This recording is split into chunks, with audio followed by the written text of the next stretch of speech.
Before we begin, I need you to do something. Type HOPE in the comments and tell us where you're watching from.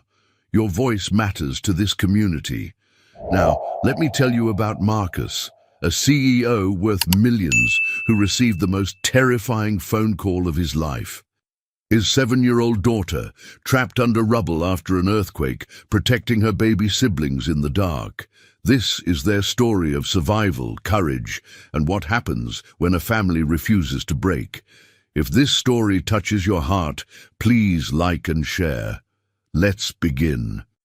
The mahogany conference table stretched like an airport runway between 27 executives, each one wearing the same practiced smile that meant absolutely nothing. Marcus Thorne, 38 years old and worth approximately $400 million, sat at the head of that table with his tattooed hands folded, his grey-streaked beard perfectly trimmed, and his mind somewhere else entirely, 7,000 miles away to be precise, where his 4 children were starting their morning without him. The investors from Shanghai were mid-presentation, their translator's voice a monotonous drone, about market penetration and quarterly projections, when Marcus felt his phone vibrate in his pocket. He ignored it. Company policy during acquisitions. No interruptions, no exceptions, no matter what. The phone buzzed again, then again. His jaw tightened. Something whispered wrong in the back of his mind, that primal instinct parents develop that can sense danger to their children across continents. "Excuse me for one moment," Marcus interrupted, his voice cutting through the translator's speech like a knife through silk. 27 pairs of eyes turned to him, with varying degrees of annoyance and curiosity. The tattoos crawling up his neck and disappearing into his custom-tailored collar still made some of them uncomfortable, even after 3 years of record-breaking profits under his leadership. He pulled out his phone and saw 15 missed calls from home. His heart dropped into his stomach. Before he could return the call, it rang again. "Daddy?" The voice on the other end was small, broken, terrified, his 7-year-old daughter, Megan.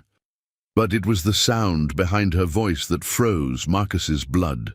Sirens wailing, people screaming, and a low rumbling that sounded like the earth itself was groaning in pain. "Daddy." Our house collapsed. There was shaking and everything fell down. "I'm scared. I'm hiding under a big concrete piece with Noah, Chloe, and Mason. They're crying. I don't know where Mommy is."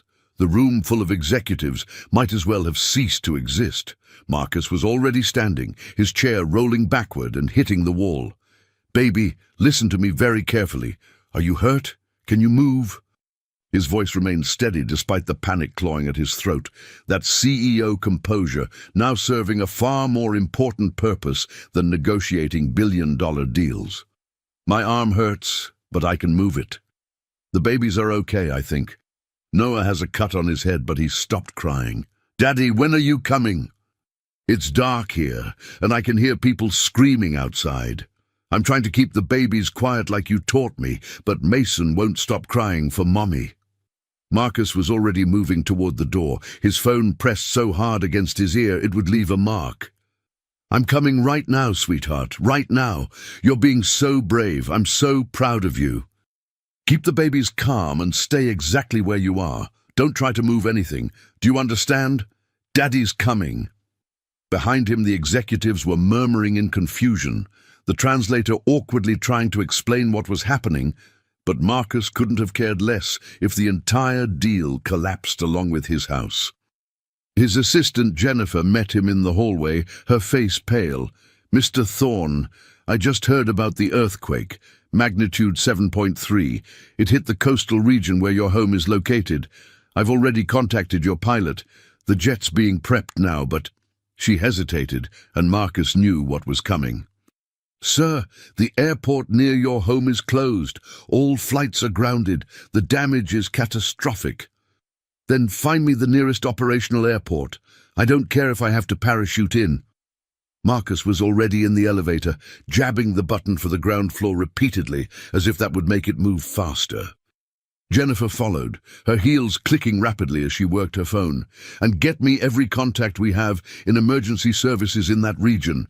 Police, fire department, National Guard, I don't care who. Someone with boots on the ground who can get to my family right now. The elevator felt like it was moving through molasses. Marcus's mind was racing through worst-case scenarios he'd spent years trying not to imagine. Megan, his brave little girl who'd learned to read at 4 and could recite the periodic table at 6, now trapped in darkness protecting her infant siblings. The triplets, 11 months old, barely walking, completely dependent, crying for their mother while the earth swallowed their home. And Victoria, his wife, his anchor, the only person who'd seen past his tattooed exterior to the scared kid from foster care who'd clawed his way to the top and never forgot what it felt like to have nothing. Where was she? The elevator doors opened to the lobby and Marcus broke into a run, his $5,000 shoes pounding across marble floors. His driver was already waiting, the black SUV idling at the curb with the door open. Airport. Emergency protocols. Do not stop for anything. Marcus barely finished the sentence before the car lurched into traffic, the driver navigating through the city streets with controlled urgency. Jennifer's voice came through his phone speaker. "Sir, I've got someone. Lieutenant Sarah Chen, Pacific Region Search and Rescue. She's already deployed to your neighborhood, patching you through now." "Lieutenant Chen, this is Marcus Thorne. My 7-year-old daughter and 3 infant sons are trapped under rubble at 42 Riverside Drive. My daughter called me 12 minutes ago. She says they're under a concrete slab. She has mobility. One child has a head injury but is conscious. My wife is unaccounted for. I need you to make them your priority." There was a pause, and Marcus could hear the chaos on the other end. Helicopters, shouting, the sound of heavy machinery. "Mr. Thorne, I understand your situation, but we have over 200 confirmed trapped individuals in this sector alone. We're moving as fast as—" "Lieutenant." Marcus's voice dropped to that tone that had made billion-dollar corporations reconsider their positions. Not aggressive, not pleading, but absolutely unmovable. "I'm going to be very clear about something. I will personally fund whatever equipment, personnel, or resources you need for the next month. I will donate $10 million to your department within the hour. But right now, my daughter is keeping 3 babies alive in the dark, and you're going to find them first. Are we understood?" Another pause. "Sir, I can't accept—" "You're not accepting anything. You're doing your job, and I'm doing mine as a father. The donation happens regardless, but those 4 children are going to see their father again today. Give me GPS coordinates of the nearest operational landing site to Riverside Drive. My helicopter will be there in 3 hours. Mr. Thorne, the jet from your location won't take 3 hours from where I am." "I'm not where you think I am." Marcus realized she'd assumed he was overseas, probably because the news would be reporting the earthquake had just happened hours ago. "I was in Houston for meetings. I'm 20 minutes from my private airfield. Now give me those coordinates." As Lieutenant Chen rattled off numbers that Jennifer immediately relayed to the pilot, Marcus felt his phone buzz with an incoming call. His mother-in-law. His hand trembled as he answered. "Diane?" "Marcus, thank God. Have you heard from Victoria? I've been trying to reach her all morning. The news is showing our neighborhood, and I can't—" Her voice broke. Diane was a strong woman, a former nurse who'd raised Victoria alone after her husband died, but Marcus could hear the terror beneath her words. "The kids are alive. Megan called me. They're trapped, but conscious. Victoria." He couldn't finish the sentence. Couldn't say the words that would make it real. "Diane, I need you to stay by your phone. The second I know anything about Victoria, you'll be my first call. But right now, I need to focus on getting to those kids. Can you do that for me?" "Of course. Marcus—" Her voice softened. "Bring our babies home. I will. I promise you I will." He ended the call just as the SUV screeched into the private airfield. His jet was on the tarmac, engines already whining to life, stairs deployed. Marcus was out of the car before it fully stopped, taking the stairs 2 at a time. His pilot, Rodriguez, met him at the top. "We've got clearance for priority flight path. 2 hours and 17 minutes to the nearest operational airport. Then you've got a helicopter waiting. Sir, I have to warn you, the images coming from that region are devastating. The infrastructure is gone. Getting around will be, then we'll walk. We'll crawl if we have to. Just get me there, Rodriguez." Marcus strapped himself into the seat, his hands gripping the armrests so tightly his knuckles went white.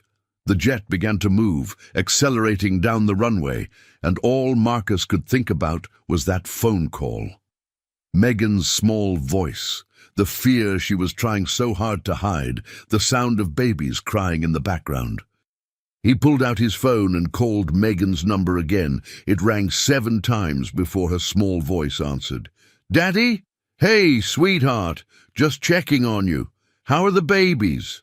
Noah fell asleep. Chloe is sucking her thumb. Mason is still fussy, but I'm singing to him like Mommy does. "Daddy, my arm really hurts now." And I can hear water dripping somewhere. It sounds close. Marcus closed his eyes, forcing himself to stay calm. A gas line rupture would be catastrophic. Water meant a broken pipe, which could mean flooding, which could mean... He stopped that thought before it could fully form. "You're doing such a good job, baby. The rescue people know where you are now. They're coming, and Daddy's in an airplane right now coming too. But Megan, I need you to tell me something. When the shaking started, where was Mommy?" There was a pause, and he could hear Megan talking softly to one of the babies. "She was in the kitchen, making bottles for the triplets. She told me to take them to the playroom. I heard her yelling my name when everything started falling. Then it got really loud and dusty, and I couldn't see anything. I grabbed the babies and we got under the table, but then the ceiling came down and now we're stuck here." "Did you hear Mommy after that? Any sound at all?" "No, Daddy. I called and called, but she didn't answer.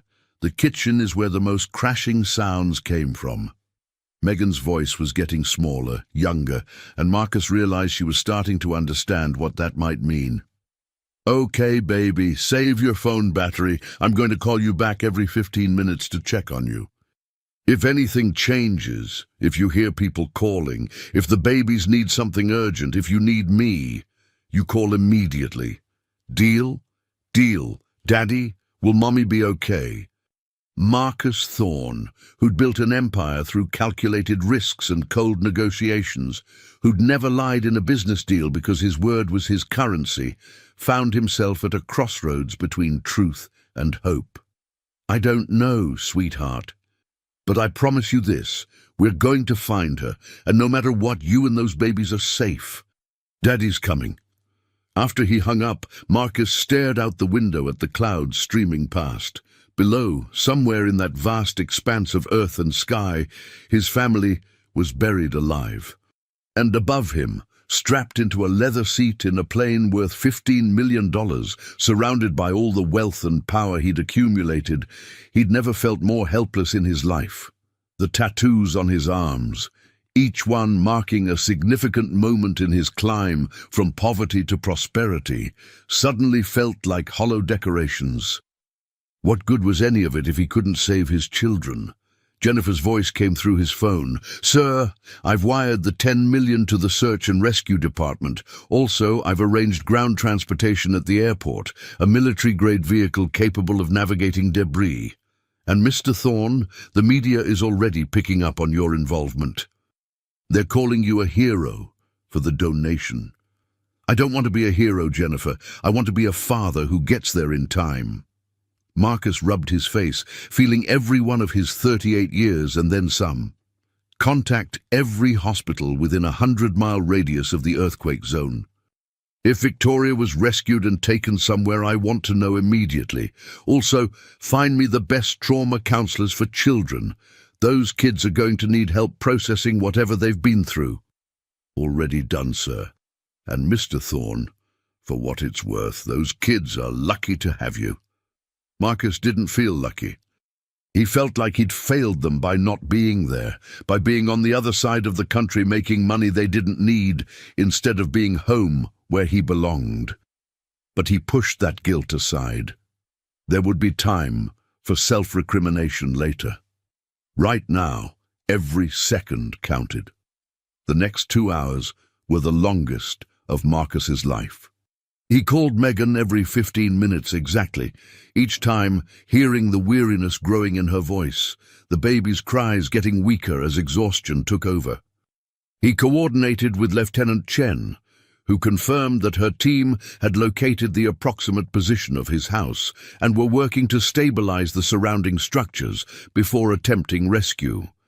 He spoke with his mother-in-law 3 more times, each conversation shorter and harder than the last, as hope dwindled that Victoria might have been found alive elsewhere. When the jet finally touched down, Marcus was moving before the wheels fully stopped rolling. The helicopter was waiting exactly where Jennifer had promised, a military surplus bird with a pilot who looked like he'd seen active combat. "Mr. Thorne, I'm Captain Willis. Been briefed on the situation. We'll have you on the ground at Riverside Drive in 8 minutes. 8 minutes. The same amount of time Marcus usually spent choosing which watch to wear. Now it felt like an eternity. The helicopter lifted off, and Marcus got his first aerial view of the destruction. His breath caught. The earthquake had transformed the landscape into something apocalyptic. Buildings that had stood for decades were now piles of rubble. Roads had split open like wounds in the earth. Fires burned in scattered locations, smoke rising in dark columns. Emergency vehicles created tiny dots of red and blue light throughout the devastation. "Riverside Drive coming up," Captain Willis announced. "Sir, I need to prepare you. The residential sector took the worst of it. Most structures are completely collapsed." Marcus leaned forward, scanning the ground. When he saw what remained of his neighborhood, his heart stopped. Where there had once been streets lined with comfortable homes and mature trees, there was now an unrecognizable landscape of destruction. His house, the place where Megan had taken her first steps, where he'd rocked the triplets to sleep, where Victoria had painted the nursery walls with clouds and stars, was gone. In its place was a chaotic pile of wood, concrete, and shattered dreams. "That's it," Marcus said quietly, pointing to where he could just make out the remnants of his backyard fence. "Set down as close as you can." The helicopter landed in what used to be a neighbor's yard. Marcus was out before the skids fully touched earth, running toward the ruins of his home. Emergency workers turned to look at him, this tattooed man in a business suit sprinting through rubble, but Lieutenant Chen was there, intercepting him before he could do something dangerous. "Mr. Thorne, I need you to stay back. The structure is extremely unstable. We've got dogs indicating life signs in the northwest quadrant, which matches where your daughter said they were. We're bringing in specialized equipment to—" "Where?" Marcus demanded. "Show me where." Chen hesitated, then led him to a spot where 3 emergency workers were carefully removing debris, piece by piece. A search dog sat alertly nearby, its handler keeping it focused on a specific area. They're approximately 15 feet in, under what appears to be a reinforced concrete section that may have created a protective void. It's the only reason they're likely still alive. Marcus dropped to his knees at the edge of the debris field. "Megan! Can you hear me? It's Daddy!" For a terrible moment, there was nothing but the sound of emergency equipment and distant sirens. Then, faint but unmistakable, "Daddy? I'm here, baby. I'm right here. Are you okay?" "You came." The relief in her voice nearly broke him.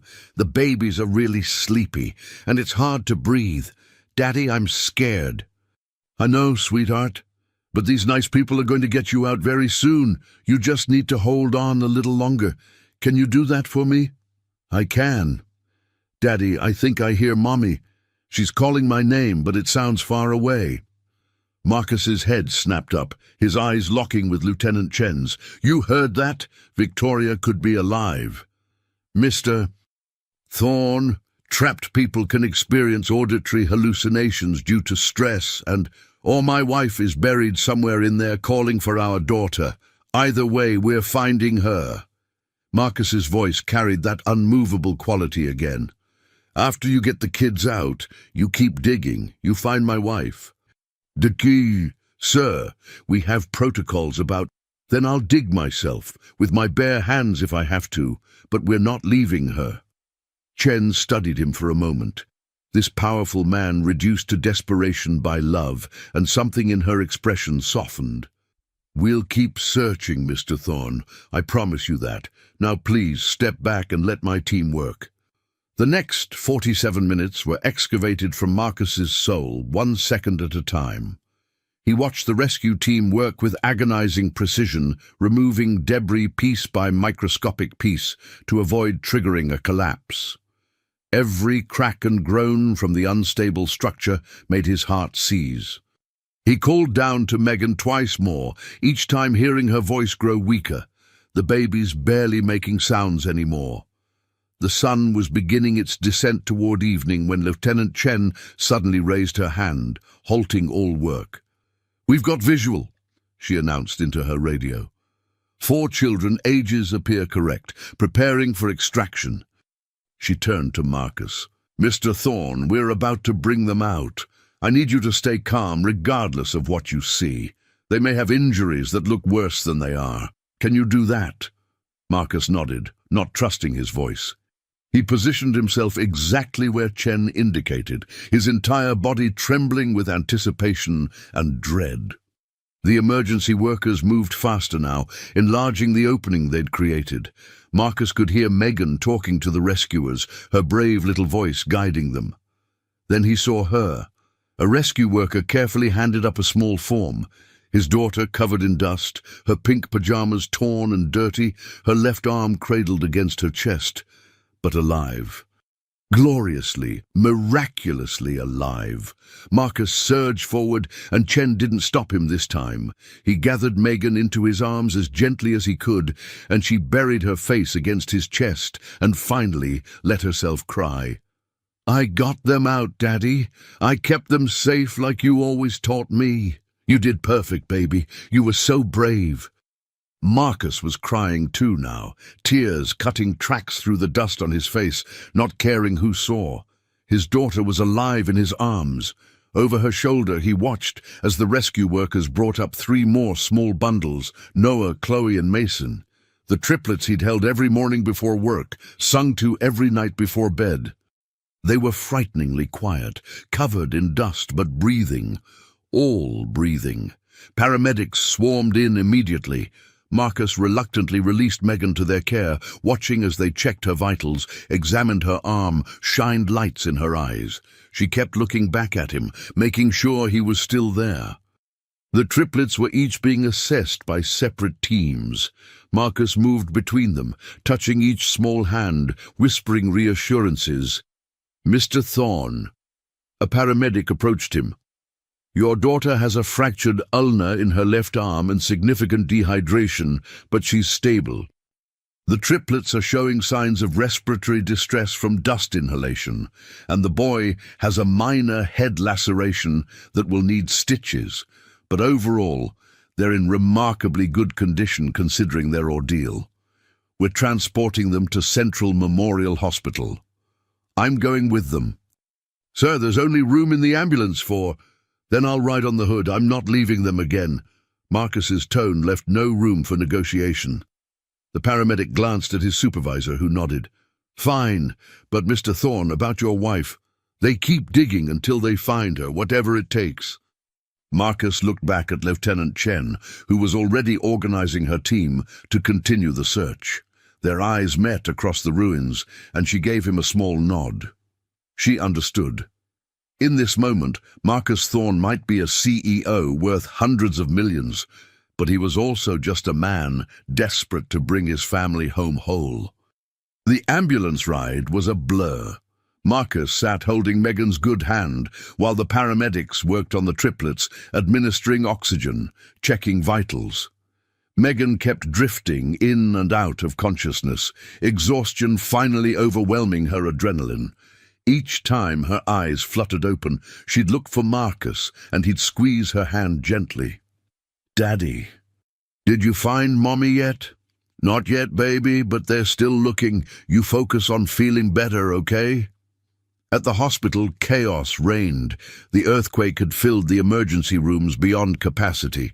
But when Marcus Thorne walked in carrying his daughter, while 3 gurneys with his infant sons followed, staff appeared as if by magic. Jennifer had called ahead. Private rooms were prepared. The best pediatric specialists were summoned. Hours passed in a clinical haze. Megan's arm was set and casted, painted purple at her request. The triplets were treated for smoke inhalation and mild dehydration.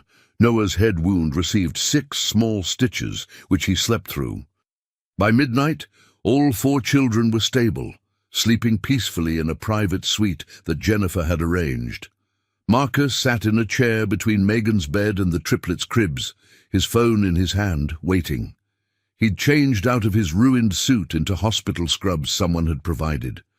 The tattoos on his arms were fully visible now, the phoenix rising on his right forearm, the compass on his left wrist, the coordinates of the foster home where he'd aged out of the system written in tiny script along his collarbone. Each marking told a story of survival, of transformation, of refusing to be defined by circumstances.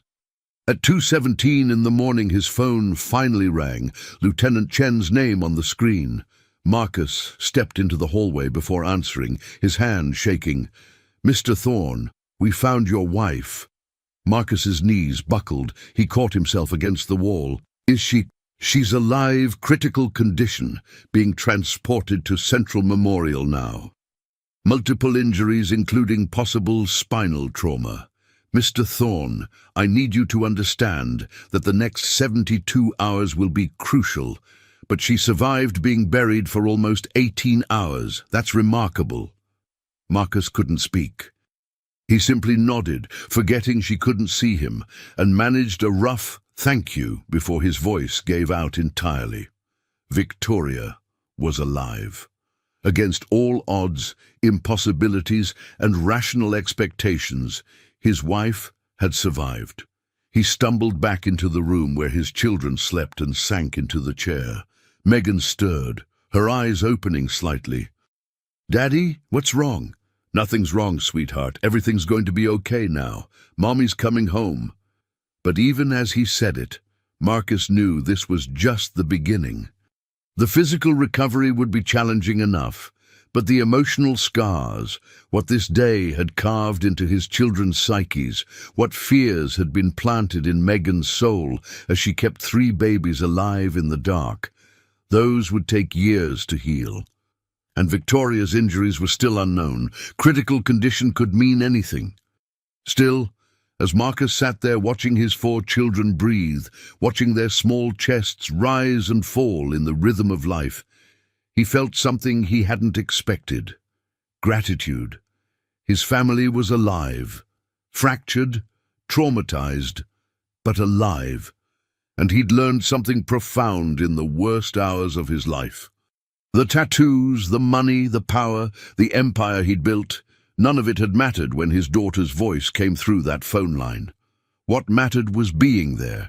What mattered was the courage of a 7-year-old girl who'd kept her siblings alive.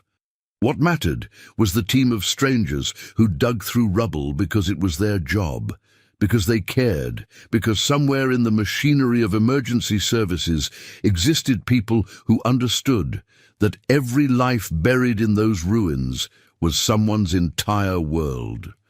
Marcus pulled out his phone and typed an email to Jennifer. Effective immediately. Establish the Megan Thorne Foundation for Emergency Response Services.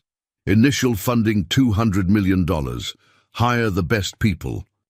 I want scholarships for first responders' children, equipment grants for underfunded departments, and support systems for rescue workers dealing with PTSD.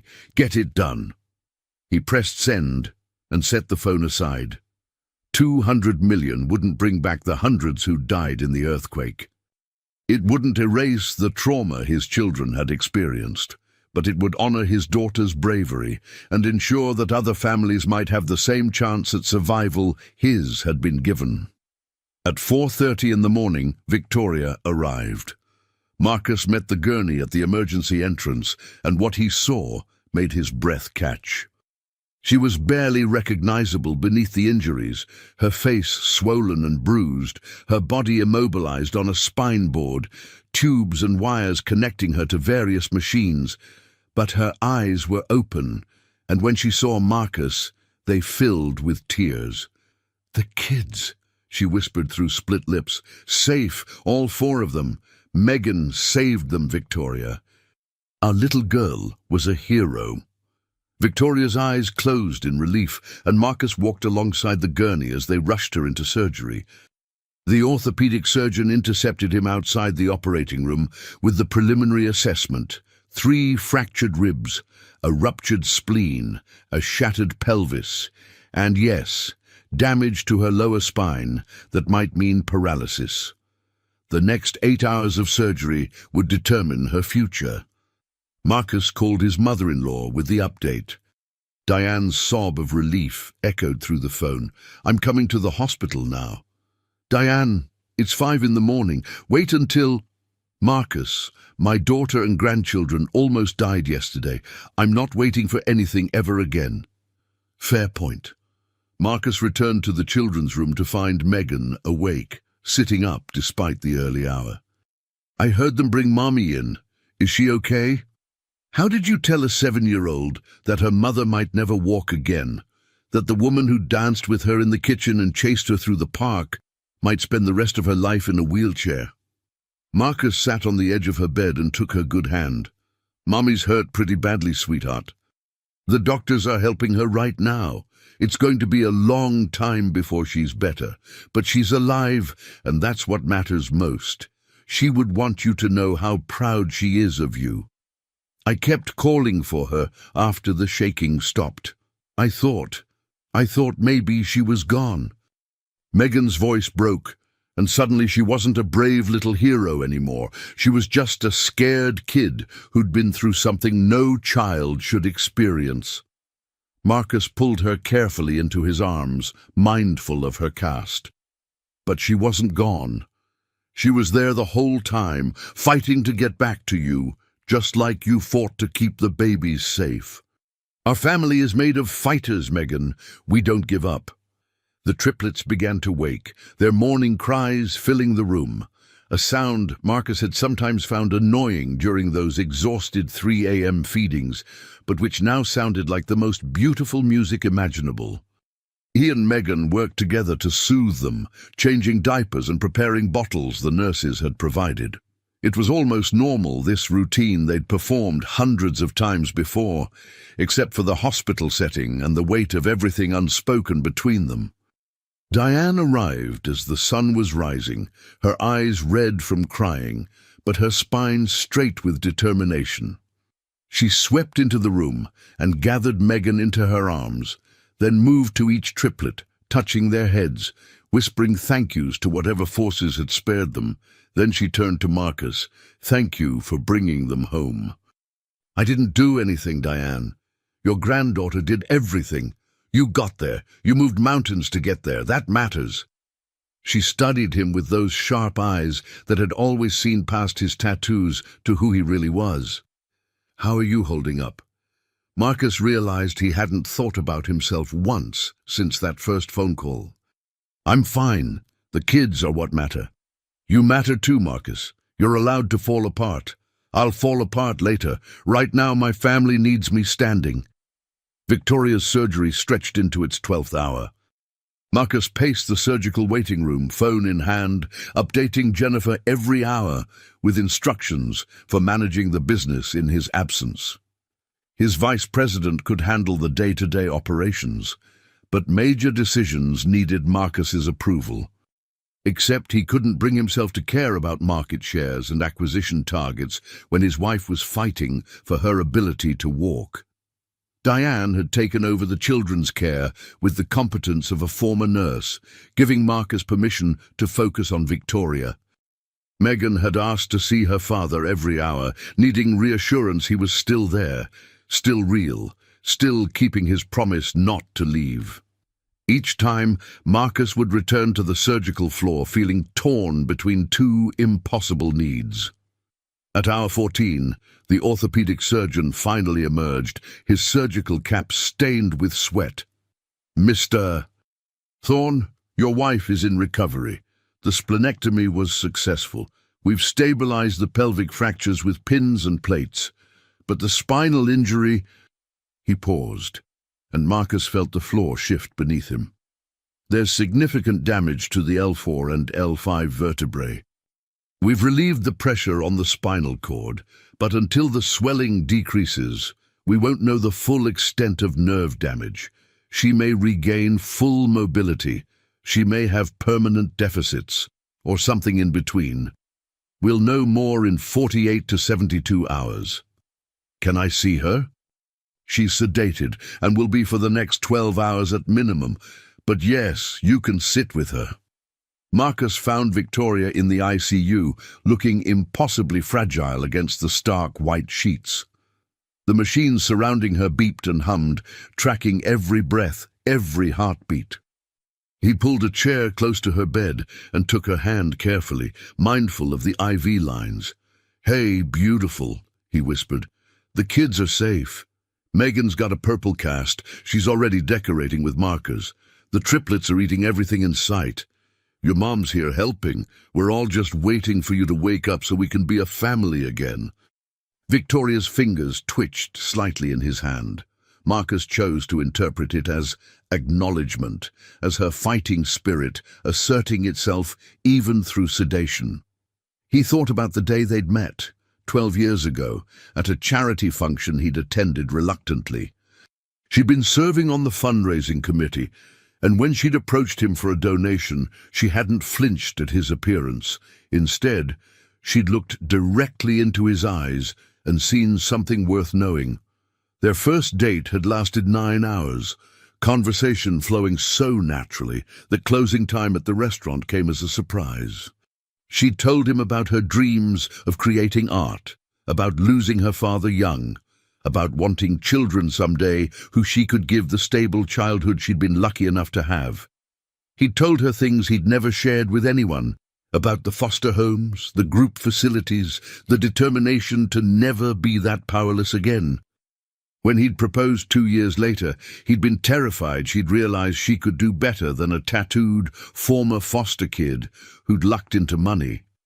But Victoria had simply laughed and said, "Marcus, I don't care what your arms look like. I care what your heart looks like, and it's beautiful." Now that heart was breaking as he sat beside her, watching machines breathe for her, wondering if she'd ever dance again, ever chase their children through the house, ever live without pain. His phone buzzed. A text from Lieutenant Chen. "Mr. Thorne, preliminary findings suggest earthquake was triggered by unmarked fault line. Investigation ongoing into why geological surveys missed it. Your home's location was epicenter of damage. You should know. Your daughter's quick thinking with the triplets is being studied by emergency child psychology experts. She did everything right." Marcus filed that information away. There would be time later to understand why his neighborhood had been destroyed, to pursue accountability if negligence was involved. Right now, he was simply grateful his daughter had inherited his survival instincts and Victoria's courage. Over the next 36 hours, a rhythm established itself. Marcus split his time between Victoria's ICU room and the children's suite. Diane managed the triplets with practiced ease, while Megan appointed herself the assistant nurse, helping with bottles and diaper changes despite her caste. Hospital staff bent rules about visiting hours, recognizing that this family needed to be together. The media frenzy had begun, despite Jennifer's attempts to keep Marcus's involvement quiet. The story had everything: wealthy CEO, dramatic rescue, heroic child. Camera crews camped outside the hospital. Marcus's donation to the search and rescue department had gone public, inspiring other wealthy individuals to contribute to relief efforts. Someone had leaked photos of Marcus arriving at the disaster site, and the image of a tattooed man in a business suit running through rubble toward his children had gone viral. Jennifer fielded dozens of interview requests daily. "Sir, Good Morning America wants an exclusive. So does CNN. The public response has been overwhelmingly positive. People are calling you an inspiration. Proof that successful people can also be devoted parents. The tattoo community especially is celebrating your visibility. I don't want to be anyone's inspiration, Jennifer. I just want my wife to wake up. I understand, but when you're ready, this could be an opportunity to control the narrative. To show the world that your family's story is about love and resilience, not just tragedy." Marcus considered this. He'd spent years being judged for his appearance, having his competence questioned because of his tattoos, being stereotyped as dangerous or unprofessional despite his business success. Now millions of people were seeing a different story. A father who dropped everything to save his children, a man whose appearance didn't define his character. Maybe Jennifer was right. Maybe there was value in sharing their story if it helped even one person reconsider their prejudices. On the evening of the second day post-surgery, Victoria began to wake. Marcus was there, his hand holding hers, when her eyes fluttered open. She looked confused at first, disoriented by the tubes and machines. Then her gaze found Marcus, and tears slipped down her cheeks. "The babies." Her voice was barely a whisper, raw from intubation. "Perfect, healthy, safe. Megan too. We're all okay, Victoria. You saved them by sending Megan to that playroom with them. That room had the reinforced ceiling that protected them. I couldn't get to them. The ceiling fell so fast, I tried." "Shh, you did everything right. You're here now, and that's what matters." Marcus kissed her forehead gently. "The doctors say you need to rest. Let your body heal. We've got time to worry about everything else later." "Can't feel my legs, Marcus." The words came out flat, factual, but Marcus heard the terror beneath them. "I know. There's swelling on your spine. They're monitoring it closely. In a few days we'll know more. But Victoria, whatever happens, we handle it. Together." She studied his face, reading the truth he wasn't saying. That paralysis was possible, that their lives might be permanently changed, that the future they'd planned might need to be reimagined entirely. But she also saw his determination, his refusal to let their family be broken by circumstances. "Want to see the kids?" she whispered. "Diane's bringing them down now. I called her the moment you started waking up." Marcus squeezed her hand gently. "Brace yourself, though. Megan's got some strong opinions about the color purple, and she's decorated her entire cast with drawings of the triplets." A smile ghosted across Victoria's swollen face. "She gets that from you, the artistic streak. She gets the bravery from you." Diane arrived pushing a specialized wheelchair that could accommodate all three triplets, with Megan walking carefully beside her grandmother. The moment Megan saw her mother awake, she burst into tears and rushed forward. Victoria's face transformed with emotion as she reached out her good arm. "Careful, sweetheart, Mama's pretty sore." "I'm sorry I couldn't find you. I tried to dig, but there was too much stuff and the babies were crying." "You did exactly what I needed you to do. You kept your brothers and sisters safe. I'm so incredibly proud of you." Victoria looked past Megan to where Diane was lifting the triplets one by one for her to see. Noah, with his tiny stitches covered by a colorful bandage. Chloe, who'd apparently decided hospital life agreed with her and was all smiles. Mason, the sensitive one, who seemed to understand something serious had happened and was unusually quiet. "My babies," Victoria whispered, touching each small head as Diane brought them close. "My miracles."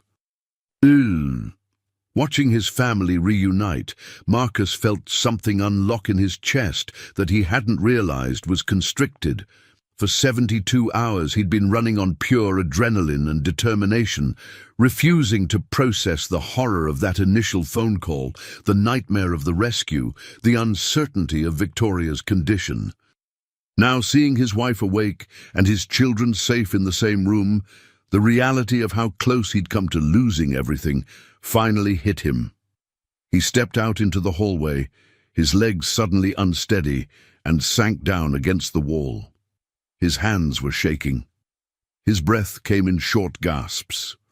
The full weight of the trauma, not just his family's, but his own, crashed over him like a delayed wave. Diane found him there 15 minutes later, his head in his hands. She sat down beside him without a word and put her arm around his shoulders. "It's okay to break down now, Marcus. You've earned it." "I almost lost them, Diane. All of them. If Megan hadn't been as brave as she was, if the rescue team had been even an hour slower, if that concrete slab hadn't fallen at exactly the right angle. But none of those things happened. Your children are alive. Your wife is alive. You got there in time. This time. But what about next time? What if there's another earthquake? What if something happens when I'm actually overseas? What if I can't—" "Stop." Diane's voice was firm. "You can't live your life terrified of hypothetical disasters. This was a terrible, traumatic thing that happened. But it's over now. Your job is to help your family heal, not torture yourself with what-ifs." Marcus knew she was right logically, but emotionally he was drowning in the realization of how fragile everything was, how quickly a normal Tuesday morning could transform into catastrophe. "I don't know if I can go back to work, leaving them again after this." "Then don't, or do, but differently. Or do, but—" "Marcus, you've spent years building an empire because you never wanted to be powerless again. But the real power isn't in the money or the company. It's in being present for the people who matter. Figure out what that looks like for your family now." They sat in silence for a while, Marcus slowly regaining his composure. When he finally returned to Victoria's room, she looked at him with knowing eyes. "You okay?" "Getting there.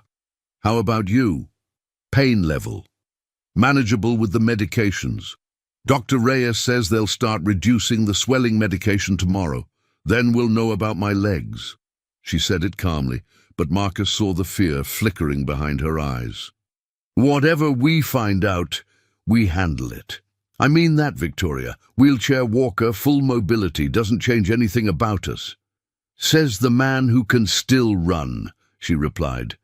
But there was affection in her tone, not bitterness.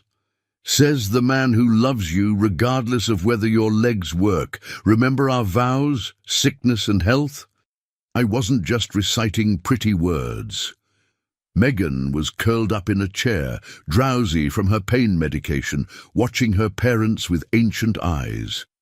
She'd aged years in the span of hours, Marcus realized. His little girl, who'd worried about getting the right backpack for second grade, had now kept 3 babies alive, in life-or-death circumstances. That kind of responsibility, that kind of terror, changed a person irreversibly. "We should probably talk to that child psychologist Jennifer found," Marcus said quietly. "Already ahead of you. Dr. Morrison is coming tomorrow morning. She specializes in childhood trauma. She'll evaluate all 4 kids and recommend treatment plans." Victoria shifted slightly, wincing. "We're going to get through this, Marcus, all of us, together." As if to punctuate her point, Mason chose that moment to spit up spectacularly all over Diane's shoulder, causing Megan to giggle, the first genuine laugh Marcus had heard from her since before the earthquake. It was a small moment of normalcy in an abnormal situation, but it felt significant. Life would continue. There would be laughter again. They would find their way back to being a family, even if the path looked different than they'd expected. That night, Marcus pulled out his phone and typed an email to his entire executive team. "Effective immediately. I'll be taking an indefinite leave of absence to focus on my family's recovery. Trust that the company is in excellent hands with our VP of Operations. When I return, and I will return, it will be in a reduced capacity that allows me to maintain proper work-life balance. We'll be restructuring to ensure no one person is as indispensable as I've made myself. Thank you for your understanding during this difficult time. He pressed send before he could second-guess himself. The company had been his identity for so long, the proof that he'd transcended his difficult origins. But Megan's voice on that phone call had reordered his priorities permanently. No amount of money was worth missing his children's lives. No acquisition was more important than being present for his family. Marcus looked around the hospital room, at his sleeping children, at his injured wife, at his mother-in-law keeping watch over them all, and felt something he hadn't expected. Despite everything they'd been through, despite the trauma and injuries and uncertain future, he felt lucky. Lucky that Megan had been brave. Lucky that the rescue team had been skilled. Lucky that he had the resources to ensure his family would receive the best care possible. Lucky to have a second chance to get his priorities right. Tomorrow would bring new challenges. Victoria's prognosis, the children's psychological evaluations, decisions about where they'd live since their home was destroyed. But tonight, they were all breathing, all together, all alive. And in the wake of disaster, that was everything. The morning sun filtered through hospital blinds in horizontal stripes, painting Victoria's recovery room in alternating bands of light and shadow. Marcus sat in the same chair he'd occupied for 3 days straight, watching the medical team prepare for the moment that would define their future. Dr. Reyes, the neurosurgeon, stood at the foot of Victoria's bed with a small pinwheel and a collection of instruments that looked deceptively simple for tools that would deliver life-changing news. Mrs. Thorne, I'm going to test the sensation and motor function in your lower extremities. I need you to tell me honestly what you feel. No wishful thinking, no trying to please me. Just the truth. Dr. Reyes's voice carried the weight of someone who'd delivered both miracles and heartbreaks, who understood that hope could be as dangerous as despair when it clouded reality. Victoria's hand found Marcus's and gripped it tightly. Megan sat in the corner with a coloring book, pretending not to listen, but Marcus could see the tension in her small shoulders. Diane had taken the triplets to the hospital's family lounge, sparing them from witnessing this moment. Some memories were too heavy for babies to carry, even unconsciously. Dr. Reyes began with Victoria's right foot, touching it with the pinwheel, then applying pressure, then asking her to flex. Marcus watched his wife's face intently, searching for any sign of sensation, any flicker of movement. Nothing. His heart sank. Dr. Reyes moved to the left foot. Same tests, same result. I can't feel anything, Victoria whispered, and Marcus heard her voice crack with the realization. It's just nothing. Like that part of my body doesn't exist anymore. Let's continue the assessment before we draw conclusions, Dr. Reyes said, but Marcus could hear the carefully controlled neutrality in his tone, the voice of someone managing expectations. The doctor moved higher, testing Victoria's calves, her knees, her thighs. At her upper thighs, Victoria suddenly gasped. I felt that. It was faint, like through layers of cotton, but I felt it. Doctor. Reyes's expression remained professionally neutral, but Marcus saw something shift in his eyes. Good. That's very good. Now I'm going to ask you to try to bend your knee. Don't worry if nothing happens. Just try. Victoria closed her eyes, her face contorting with concentration. For 30 seconds, nothing happened. Then, almost imperceptibly, her right knee bent. Maybe an inch, maybe less, but it moved. Marcus's breath caught. Victoria's eyes flew open, locking onto her leg as if she could will it to move further through sheer force of observation. Again, Dr. Reyes commanded. Left knee this time. Victoria tried, her whole body tensing with effort. This time the movement was even smaller, but it was there, real, undeniable. Tears began streaming down her face, and Marcus realized he was crying too. "What does this mean?" Marcus asked, his voice rough. "Doctor." Reyes set down his instruments and pulled up a chair, sitting at eye level with Victoria and Marcus, a gesture that signaled serious conversation rather than clinical detachment. "It means the spinal cord injury was incomplete. Some nerve pathways remain intact. The sensation in your upper thighs and the minimal motor function we're seeing indicate that with intensive rehabilitation you may regain significant mobility, but I need to be very clear about expectations." He paused, making sure he had their full attention. "This is not a miracle recovery story where you'll walk out of here in a few weeks. You're looking at months, possibly years, of intensive physical therapy. You may regain enough function to walk with assistance, braces, canes, walkers. You may plateau at wheelchair mobility with some ability to stand for transfers, or you may surprise everyone and achieve near full recovery.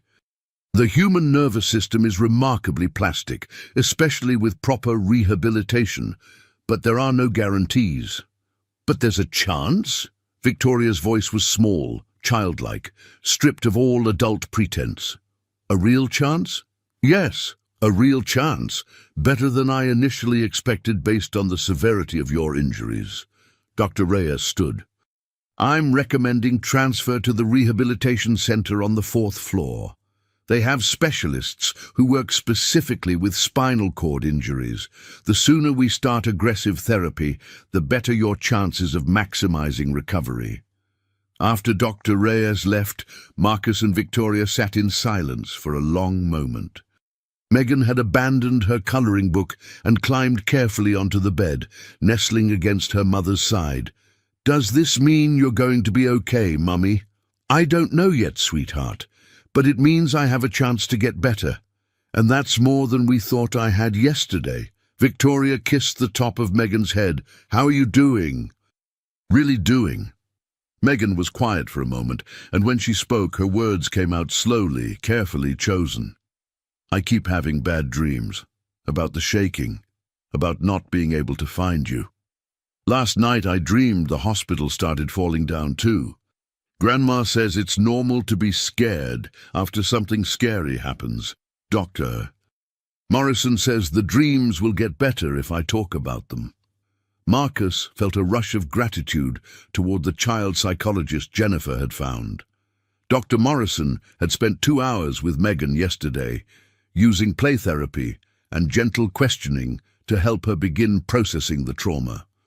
She'd also evaluated the triplets, though at 11 months their trauma responses would manifest differently: possible regression in development, attachment issues, hypervigilance around loud noises.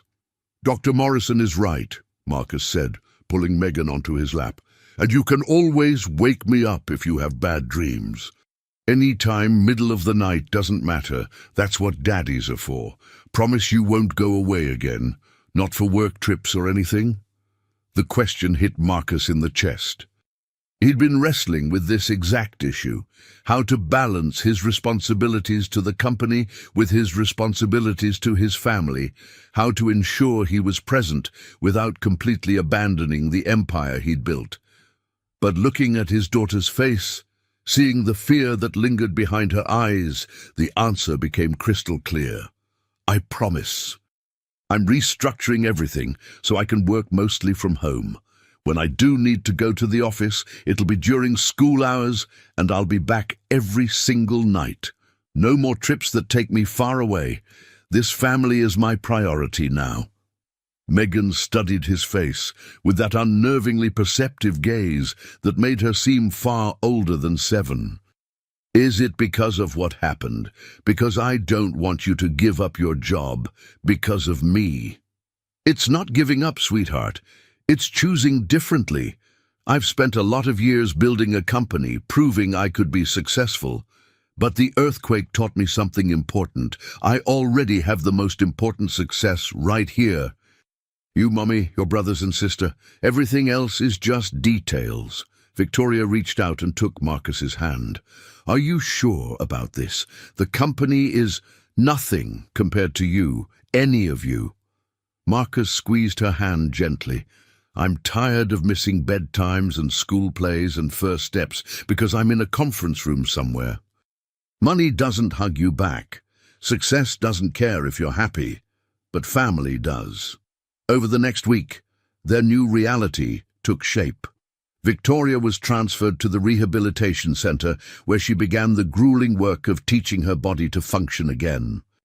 The physical therapy sessions were brutal, 3 hours a day of assisted stretching, electrical stimulation, attempts to activate dormant neural pathways.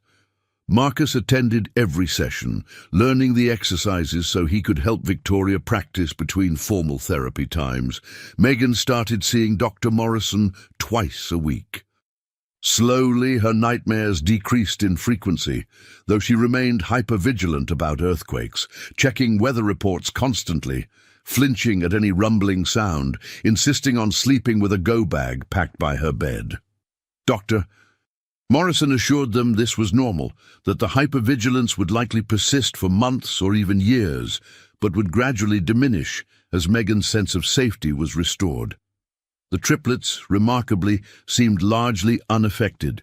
At 11 months, they were too young to retain conscious memories of the trauma, though Dr. Morrison warned they might show effects later. Potential anxiety around loud noises, possible attachment issues. For now, they were simply happy to have both parents nearby, even if one parent was in a hospital bed.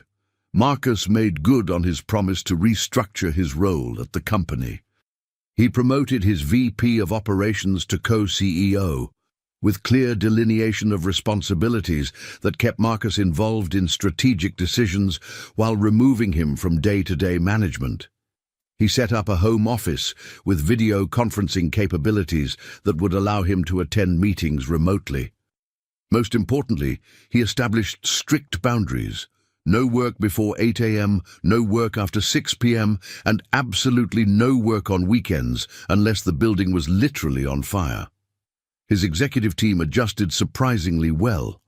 Some had privately worried about Marcus's intensity, his tendency to micromanage, his difficulty delegating. Now forced to operate with more autonomy, they discovered they were more capable than they'd realized. The company didn't collapse without Marcus's constant presence. If anything, it became more resilient, more adaptable. The media attention gradually shifted from breaking news to human interest stories. Marcus agreed to one interview with a local news anchor who'd covered the earthquake from the beginning and had reported on the rescue efforts with genuine empathy rather than sensationalism. He sat across from her in a borrowed conference room at the hospital, still wearing the jeans and t-shirt that had become his uniform, his tattoos fully visible. Mr. Thorne, you've become something of a symbol for devoted fatherhood. How does that feel? Marcus considered the question carefully. Honestly, strange. I didn't do anything extraordinary. I did what any parent would do. I went to my children when they needed me. The real hero of this story is my 7-year-old daughter who kept 3 babies alive in terrifying circumstances. The real heroes are the first responders who dug through rubble for hours to reach my family. I just showed up. Oh, but you did more than show up. You donated millions to rescue services. You're restructuring your entire company to prioritize family time. You're challenging stereotypes about what successful leadership looks like. If that's what people take from this, then good. But I want viewers to understand something important. Marcus leaned forward, speaking directly to the camera. I was judged my entire life because of how I look.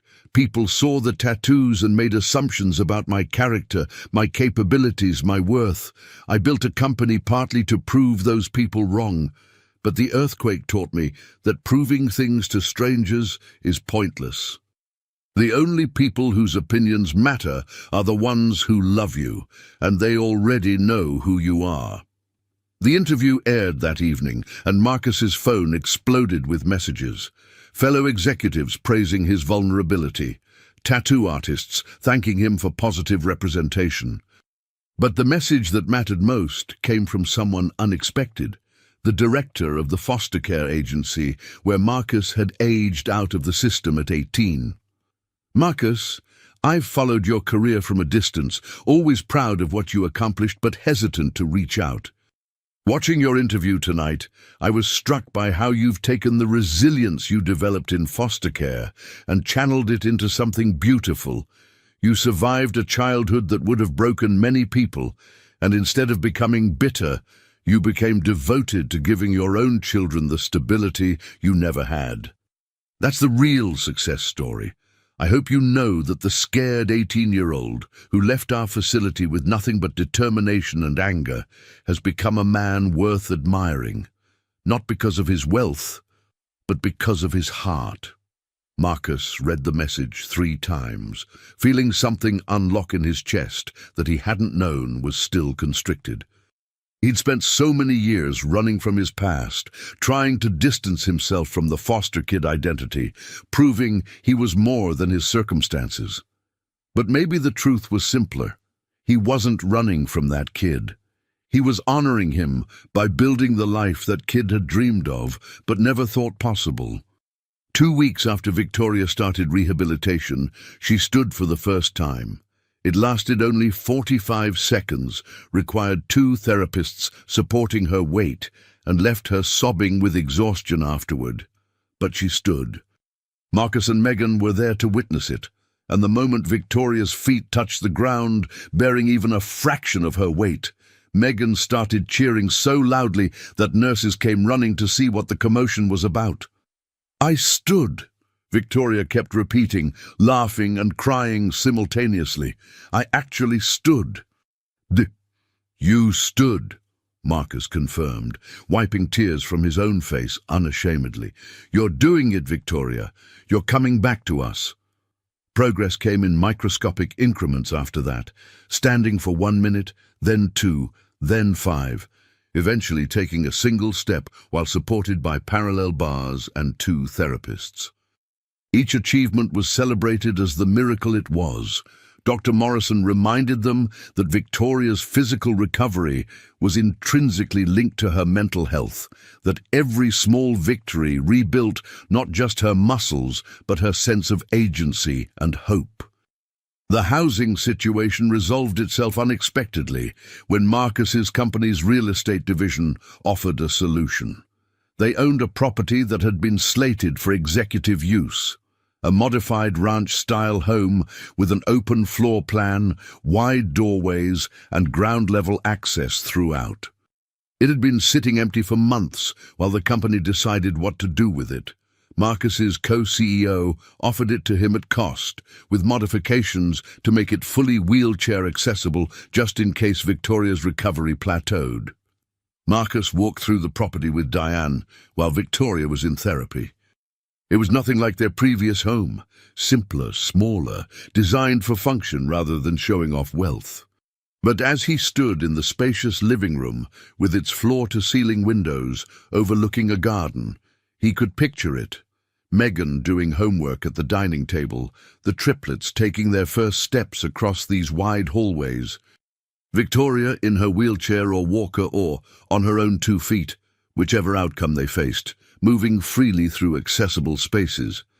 "It's perfect," Diane said quietly.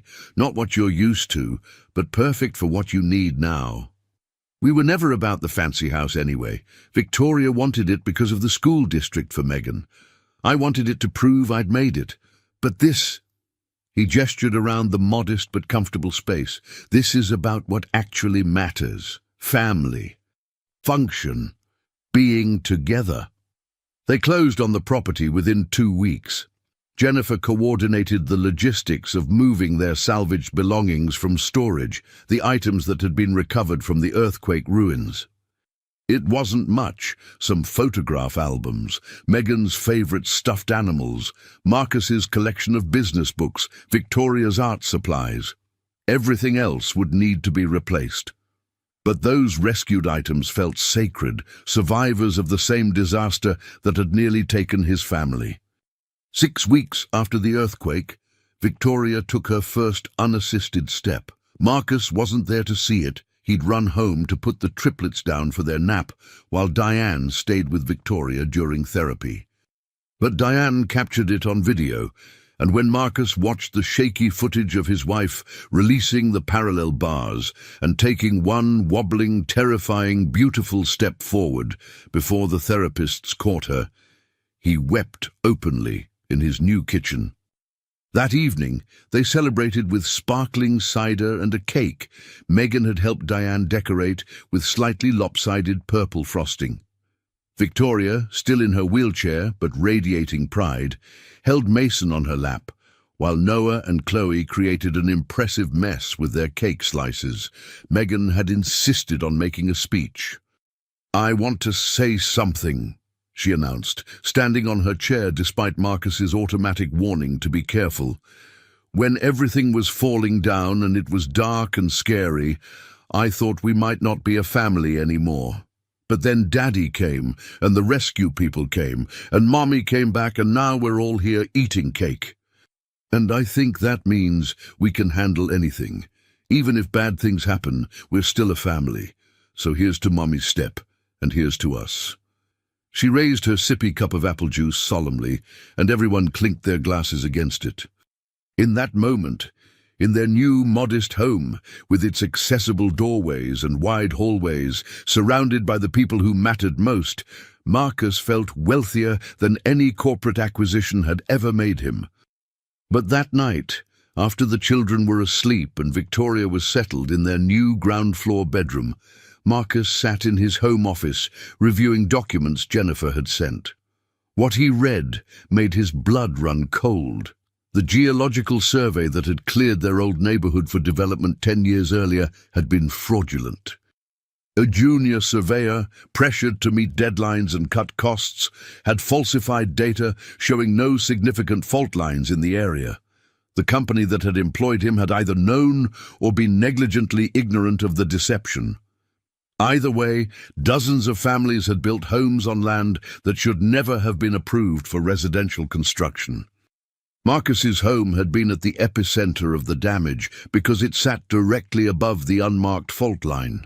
If proper surveys had been conducted, no building permits would have been issued. His family would never have been in danger because they would never have lived there in the first place. The anger that rose in Marcus was unlike anything he'd felt before. This wasn't the cold corporate rage he could leverage in negotiations. This was primal, paternal, the fury of a father whose children had been endangered by someone's greed and negligence. His wife had nearly been paralyzed. His 7-year-old daughter had experienced trauma that might affect her for the rest of her life. His infant sons had been buried alive. All because someone had cut corners to save money. He spent the night reading through every document Jennifer had compiled. By morning, his course was clear. He called his attorney at 7 a.m. "I want to sue. Not just for my family, but for every family affected by this.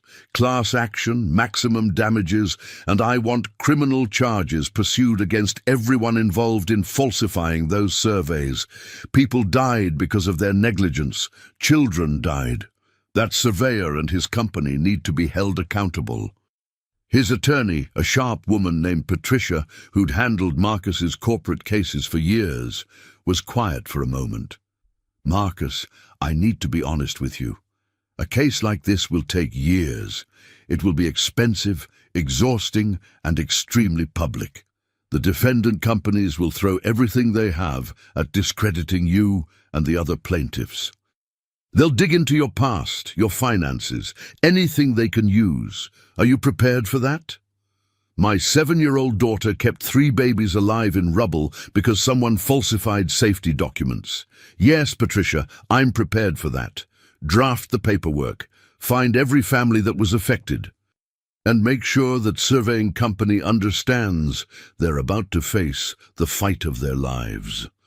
When Marcus told Victoria about the lawsuit over breakfast, he expected her to be supportive, but cautious.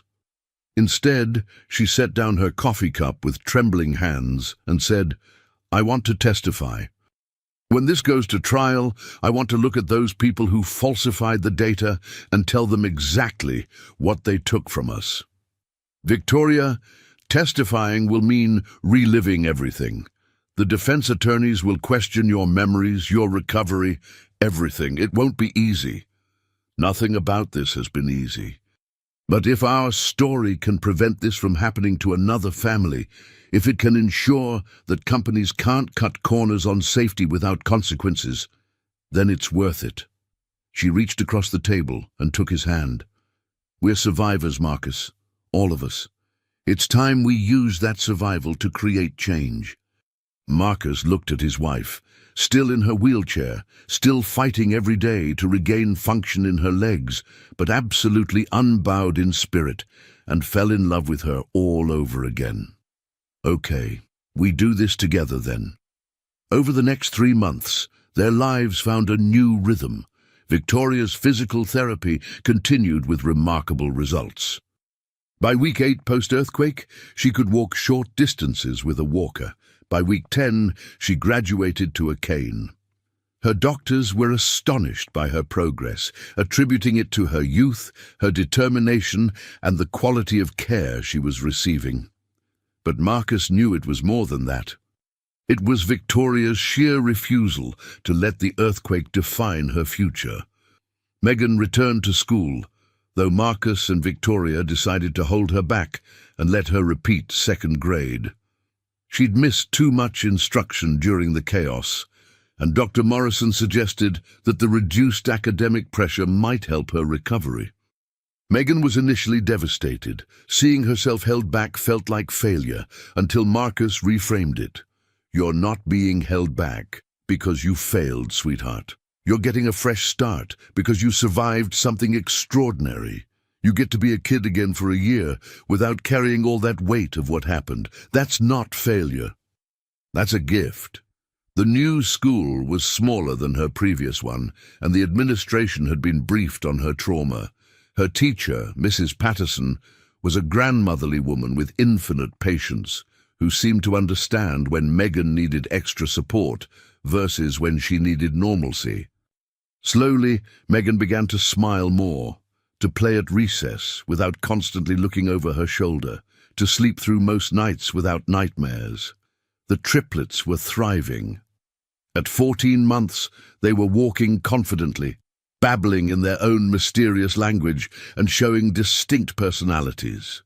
Noah was the cautious observer, watching everything before attempting anything new. Chloe was the fearless explorer, climbing furniture and testing boundaries constantly. Mason was the empath, crying when others cried, laughing when others laughed, seeming to feel emotions on behalf of everyone around him. Marcus's relationship with his company continued to evolve. Working primarily from home, he discovered he was actually more effective than when he'd been in the office constantly. Video conferences eliminated the time waste of commuting. Focused work blocks at home were more productive than interrupted office hours. And his co-CEO was proving brilliantly capable of handling operations that Marcus had once thought required his personal attention. But the lawsuit became increasingly consuming. Patricia had assembled a plaintiffs' group of 43 families, everyone who'd lost homes in the earthquake, everyone who'd been injured, and the families of the 12 people who'd died. The surveying company and the development firm were fighting back viciously, exactly as Patricia had predicted. Their strategy became clear quickly. Paint Marcus as a wealthy opportunist using tragedy to get richer, while simultaneously arguing that the earthquake was an act of God that no survey could have predicted. Never mind that proper geological studies would have identified the fault line. Never mind that the falsified data was documented and undeniable. They were counting on public perception and legal technicalities to cloud the fundamental truth. Their negligence had killed people. Marcus sat through his first deposition in a nondescript conference room downtown, facing 3 defense attorneys who looked at him like he was something distasteful they'd found on their expensive shoes. They spent 6 hours trying to rattle him. Questions about his foster care background, his tattoos, his rapid accumulation of wealth, whether he'd ever been in legal trouble, whether his marriage was stable, whether he was a fit parent. Marcus answered every question with practiced calm, refusing to rise to the bait, but inside he was seething. These lawyers were trying to suggest that his character was relevant to whether their clients had falsified safety documents. It was absurd, offensive, and unfortunately effective legal strategy. When he came home that night, he found Victoria in their bedroom, practicing walking without her cane. She'd progressed to the point where she could manage maybe 20 steps unassisted before fatigue forced her to sit down. She looked up as Marcus entered, reading his face instantly. "Bad deposition? They tried to make me the villain. Asked me about being in foster care like it was criminal history.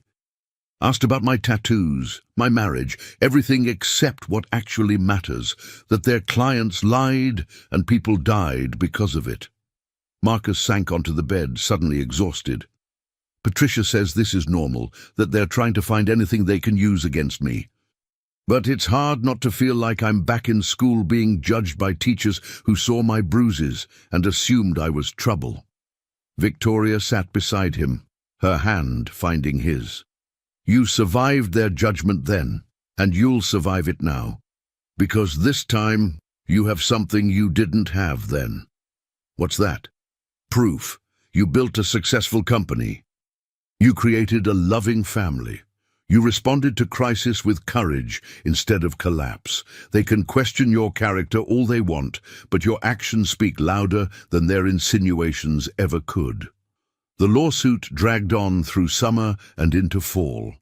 Depositions, document reviews, expert testimony about geological standards. Patricia was brilliant, building an ironclad case that even the defense attorneys seemed to recognize was unwinnable. But still they fought, because settling would mean admitting liability, and corporations would rather spend millions on legal fees than accept responsibility. Then, unexpectedly, the case found its turning point. A former employee of the surveying company came forward as a whistleblower. She'd been a junior surveyor at the time the fraudulent reports were filed, and she'd known they were falsified, but had been too afraid of losing her job to speak up. Now carrying 10 years of guilt over the deaths that had resulted from her silence, she was willing to testify.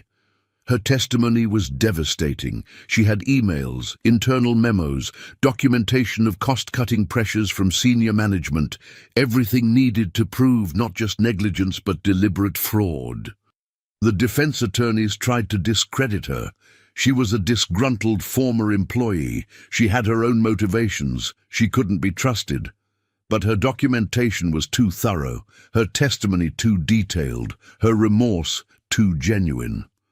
2 weeks after her deposition, the defense requested a settlement conference. Marcus sat in Patricia's office reviewing the proposed settlement terms. $250 million distributed among the plaintiff families, with amounts weighted based on injury severity and property damage. Criminal charges against 3 senior surveyors, permanent revocation of the surveying company's license, public admission of fault. "It's a good settlement," Patricia said. "More than I expected to get, honestly. The whistleblower testimony changed everything. They know they'll lose at trial and they're trying to avoid the spectacle. The question is whether you want to accept or push for trial anyway." Marcus thought about what trial would mean. Months more of legal battles, reliving the trauma, subjecting his family to continued scrutiny. Then he thought about the other families, people who didn't have his resources, who needed closure, who couldn't afford to wait years for justice. What do the other plaintiffs want? Most want to settle. They're tired, Marcus. They want to rebuild their lives. The settlement gives them financial security and forces accountability. For most of them, that's enough. Then we settle. Not because they've paid enough for what they did. No amount of money brings back the dead or erases the trauma. But because dragging this out for years helps no one except the lawyers. He looked at Patricia pointedly. No offense. None taken. I agree with your decision. This is about justice, not revenge, and this settlement delivers justice. The settlement was finalized in early November, almost 9 months after the earthquake. Marcus stood at a press conference alongside the other plaintiffs, reading a prepared statement. No amount of money compensates for what was taken from us, but this settlement establishes an important precedent. Companies cannot cut corners on safety without consequences. Criminal charges have been filed, licenses have been revoked. And most importantly, geological survey standards have been reformed to prevent this from ever happening again. That's what justice looks like, not just punishment for past wrongs, but protection against future ones. By December, 11 months after the earthquake and approaching what would be the first anniversary in just weeks, the Thorne family had found their new normal. Victoria could walk unassisted for extended periods, though she still used her cane for longer distances and when she was tired. Her doctors considered her recovery extraordinary. She'd regained approximately 85% of her pre-injury mobility, far exceeding initial projections. Megan was thriving in school, her nightmares reduced to maybe once a month. She'd made new friends who knew her as the brave girl who'd saved her siblings, not as the traumatized victim. Dr. Morrison had reduced their sessions to once monthly, confident that Megan was developing healthy coping mechanisms and processing her trauma appropriately. The triplets were now walking, talking toddlers with distinct personalities and no apparent lasting effects from their ordeal. Noah loved books and would sit for hours having stories read to him. Chloe was obsessed with music and dancing, often creating impromptu performances that the whole family had to watch. Mason remained the empath, always the first to notice if someone was sad and offer a hug. Marcus had discovered something unexpected in his reduced work schedule. He was a better CEO, working less. The strategic decisions he made from his home office were more thoughtful, more considered, because he wasn't rushing from meeting to meeting. His leadership style had shifted from micromanagement to true delegation, and the company was stronger for it. Profits hadn't dropped, despite his reduced hours. If anything, they'd improved as newly empowered executives took ownership of their departments. But the real transformation was in the moments that filled his days. Breakfast with his children every morning, being home when Megan returned from school, reading bedtime stories every single night, having dinner as a family without his phone buzzing with urgent work messages. These were the moments that made the restructuring worthwhile, the moments that proved success wasn't measured in market share, but in memories created. 2 weeks before Christmas, Marcus received an unexpected call. It was Lieutenant Sarah Chen, the search and rescue commander who'd led the operation to save his family. They'd kept in loose touch over the months. Marcus had made good on his donation commitment, plus additional funding for equipment upgrades. But this call was different. Mr. Thorne, I wanted to tell you personally before you hear it elsewhere. Your donation has changed everything for our department. We've been able to purchase thermal imaging drones, advanced listening equipment, and train specialized teams in urban disaster response. Last week, we responded to a building collapse across the state. Using the equipment your funding purchased, we located and rescued a family of 4 who were buried for 36 hours. A mother and 3 children. Without that equipment, we wouldn't have found them in time. Marcus felt emotion surge in his throat. You saved them. We saved them using tools that exist because your family survived and you chose to help others. Those 4 people are alive because of what your daughter did, because of your response to tragedy. I thought you should know that the ripple effects of that terrible day are still creating good in the world. After the call ended, Marcus sat in his home office for a long moment processing. The earthquake had taken so much: Megan's innocence, Victoria's physical wholeness, their sense of safety, their home. But it had also revealed things: the strength of his daughter's courage, the depth of his wife's resilience, the importance of presence over prestige, the way tragedy could transform into purpose. That evening at dinner, Marcus shared Lieutenant Chen's news with his family. The equipment we donated helped save a family last week. A mum and 3 kids buried in rubble, alive because of tools that exist, because of what we survived. Megan looked up from her pasta, her 7-year-old face contemplative. So something good came from what happened to us. Lots of good, actually. Better building codes, reformed survey standards. Families who received settlement money to rebuild their lives, and now other families being saved. None of that erases what we went through, but it means our suffering wasn't meaningless. I don't think I want to forget what happened, Megan said slowly, working through complex thoughts with the seriousness that had characterized her since the earthquake. I used to wish I could forget, that I could go back to how things were before. But now I think remembering is important because it makes me appreciate everything more. Like I used to get mad when Mason cried at night and woke me up. Now I'm happy he's crying because it means he's alive and healthy and home. Victoria reached over and took Megan's hand. That's a very wise way to think about it, sweetheart. The earthquake changed us. We carry those scars. Some you can see, like Mommy's cane, and some you can't, like the nightmares. But we also carry the proof that we survived, that we're strong enough to handle hard things. That's worth remembering. Christmas that year was deliberately modest.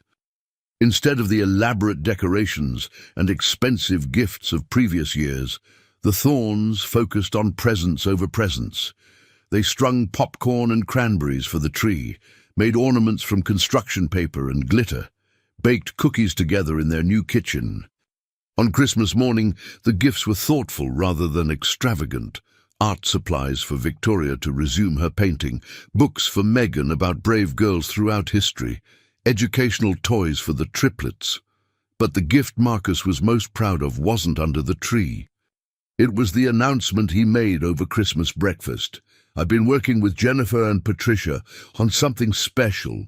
You know how we received settlement money from the lawsuit? Well, I've been thinking about what to do with our portion, and I'd like to propose we use it to create something meaningful. He pulled out a portfolio Jennifer had prepared, the Megan Foundation for Childhood Trauma Recovery. It would provide free counseling for children who've experienced disasters, fund research into pediatric trauma treatment, and create educational programs teaching kids emergency preparedness skills. But here's the important part. I'm not just funding it. I want our whole family to be involved. Megan, you could help design the preparedness programs based on what you learned. Victoria, you could teach art therapy classes for recovering children. And as the triplets get older, they can participate too. Megan's eyes went wide. You want to name it after me? You saved your siblings. You showed remarkable courage and quick thinking. But more than that, you've shown incredible resilience in recovering from trauma. Kids who experience disasters need to know they can survive and thrive afterward. Who better to represent that message than you? Megan looked at her mother, then back at Marcus, processing the weight of what he was proposing. Would I have to talk about what happened? Would people know it was me? Only as much as you're comfortable with. The foundation does the work regardless of whether you want to be publicly involved. But I thought you might like knowing that your experience is helping other kids, that what you survived has purpose beyond our family. Megan thought about it for a long moment, her face serious. Then she smiled, the genuine, full-hearted smile that Marcus hadn't seen often since the earthquake, but that was returning more frequently now. I think that would be good. Maybe other kids won't be as scared if they know someone else survived something scary. Victoria was crying softly. happy tears streaming down her face. I think it's perfect, all of it, using our pain to create healing for others. That's the best kind of memorial for what we survived. The foundation launched in January, 10 months after the earthquake. The media coverage was extensive but respectful, focusing on the mission rather than sensationalizing the family's trauma. Marcus did one interview with the same local anchor who'd covered the earthquake, explaining the foundation's purpose. My daughter was 7 years old when she kept 3 babies alive in circumstances that would terrify most adults. She showed me what real courage looks like, not the absence of fear, but action, despite fear. This foundation exists to honor that courage and to ensure other children have the support they need to recover from traumatic experiences with their resilience intact. The interviewer asked about his tattoos, a question Marcus had anticipated. People used to see these tattoos and make assumptions about who I was, what I was capable of, whether I was trustworthy. The earthquake taught me that what's on the outside is irrelevant. What matters is how you respond when life tests you. These tattoos tell the story of my survival, my journey from foster care to fatherhood. But the real story isn't written on my skin. It's written in how I show up for my family every single day. The interview resonated widely, particularly in the foster care community. Marcus began receiving letters from former foster youth who'd seen themselves in his story, who'd felt encouraged by his success, who needed to know that difficult beginnings didn't determine endings. He responded to each letter personally, understanding how much it would have meant to his 18-year-old self to receive encouragement from someone who'd walked the same path. By spring, 15 months post-earthquake, the foundation had served over 300 children. Free counseling programs were operating in 5 states. Research grants were funding studies into childhood trauma recovery. And Megan, now 8 years old and thriving, had recorded a video message that played for families entering the program. "Hi, I'm Megan. When I was 7, an earthquake destroyed my house.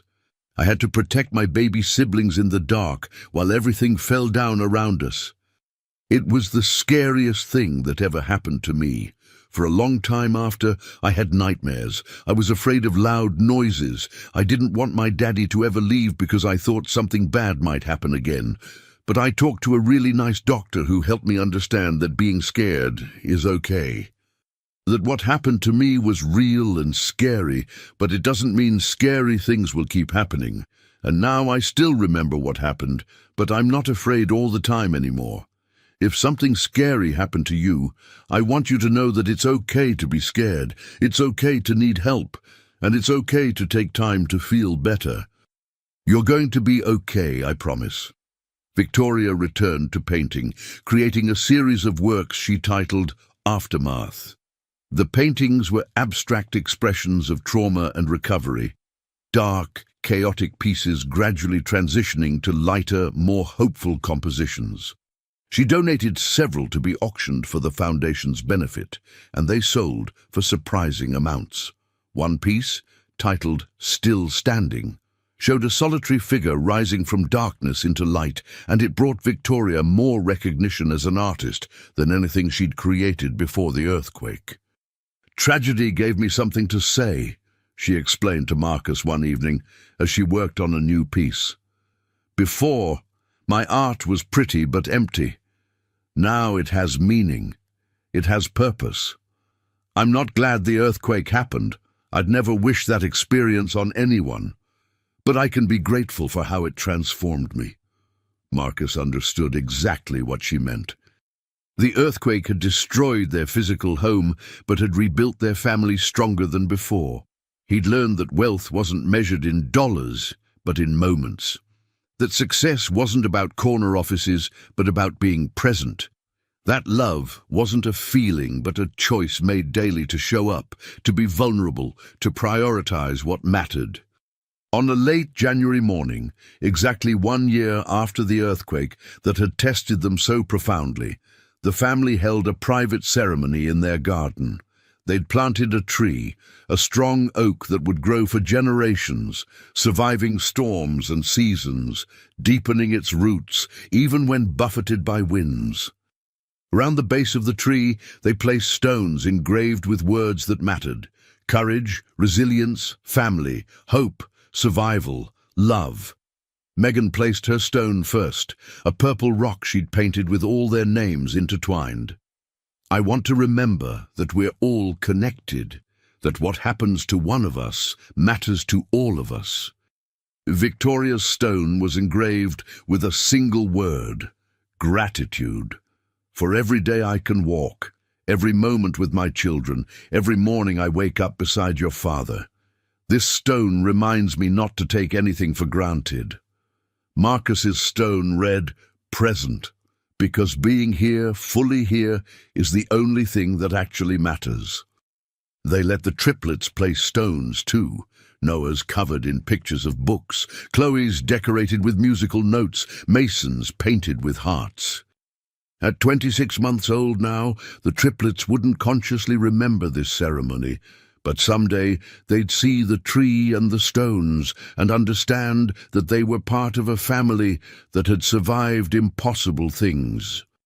Standing in their garden that evening, Marcus looked at his family, his wife walking without her cane, his daughter laughing at something Noah had done, his 3 toddlers creating joyful chaos, and felt complete in a way that no business success had ever provided. The journey from that terrifying phone call to this moment had been agonizing, transformative, and ultimately redemptive. They'd lost a house, but gained perspective. They'd experienced trauma, but developed resilience. They'd faced the fragility of life and chose to live more fully because of it. The earthquake had tested them in ways Marcus never could have imagined, but they'd passed that test not by emerging unchanged, but by transforming together. As twilight deepened and the first stars appeared, Marcus gathered his family close. I want you all to know something. The earthquake was the worst day of my life. But everything since, watching Mommy learn to walk again, seeing Megan's courage honored through the foundation, witnessing our family grow stronger, these have been some of the best days. Not despite what we survived, but because of it. We learned what we're made of, and we're made of pretty strong stuff. The strongest, Megan agreed, leaning against her father's side. Unbreakable, Victoria added, her hand finding Marcus's. The triplets, sensing the emotional moment even if they couldn't understand it, clustered around their parents, creating the kind of family pile that happened spontaneously and felt sacred in its simplicity. Marcus looked down at them, his entire world contained in this small gathering, and knew with absolute certainty that he'd finally achieved the success he'd been chasing his whole life. Not the corner office or the stock options or the mansion, not the validation of strangers or the accumulation of wealth. But this, a family that loved each other fiercely, that showed up for each other consistently, that chose resilience over bitterness and hope over despair. A family that would carry the scars of trauma but wouldn't be defined by them. A family that turned survival into purpose, that transformed personal tragedy into collective healing. As they stood together in the garden, surrounding the tree that would outlive them all, Marcus sent a silent thank you to that 7-year-old girl who'd kept her siblings alive in the dark, to the first responders who dug through rubble for hours, to the medical teams who'd saved his wife, to every person who'd played a role in bringing his family home. The earthquake had taken much, but it had also revealed everything that mattered. And standing there with his family, Marcus Thorne, former foster kid, tattooed CEO, devoted father, survivor, finally understood what it meant to be truly wealthy. It meant having people to love who loved you back. It meant being present for the moments that actually mattered. It meant choosing connection over isolation, vulnerability over protection, presence over prestige. It meant being home, in every sense that mattered, with the people who made home worth fighting for. The tree would grow tall and strong, its roots deep, its branches reaching towards sky, and someday, when Megan and the triplets were grown with children of their own, they'd return to this garden and remember. They came from survivors, from fighters, from a family that faced the unthinkable and chose love over fear, hope over despair, together over apart. That legacy, Marcus thought, was worth more than any empire, and it would outlast any fortune. This was what it meant to truly come home.